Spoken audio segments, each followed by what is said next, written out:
আমরা এও বলেছি যে আমরা আপনি সরকার প্রধান হিসেবে মনোনীত হয়েছেন, আমরা আনন্দ চিত্তে তা গ্রহণ করেছি।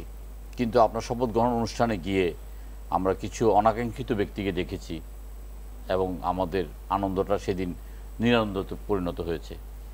আজকেও আপনারা যেসব রাজনৈতিক দলকে ডেকেছেন, এই 15 বছর স্বৈর শাসনকে দীর্ঘায়িত করার জন্য হেন কোনো পন্থা নেই যে দলগুলো গ্রহণ করে নাই, সেই দলগুলো ডেকেছেন। আমরা সবাই বলেছি যে আপনার শপথ গ্রহণ অনুষ্ঠানে মেজর মন্নানকে দেখেছি, কাদের সিদ্দিকি দেখেছি এবং জিএম কাদেরকে দেখেছি।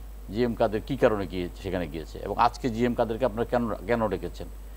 কারণ এরা তো লেজুর বৃত্তি করেই মানে সরকারের পাচাটা উচ্ছিষ্ট ভোগকারী।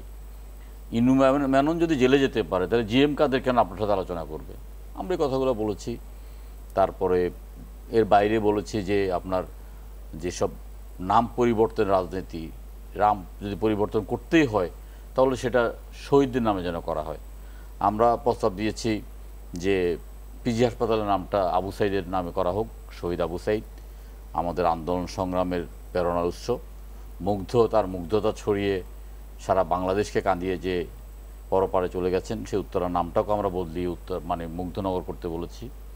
আবার যেহেতু ডক্টর ইউনূস সাহেব চট্টগ্রামেরই কৃতি সন্তান, চট্টগ্রাম বন্দরের যে তৈরি টার্মিনাল, যেটা চট্টগ্রাম বন্দরের নিজস্ব অর্থায়নে তৈরি এবং চলছে আজকে 1 যুগ ধরে বা তারও বেশি সময় ধরে 2 যুগ ধরে চলছে, সেই টার্মিনালগুলো সালমান রহমান বিদেশিদের হাতে তুলে দেওয়ার জন্য বিভিন্নভাবেই অগ্রসর হচ্ছিলেন।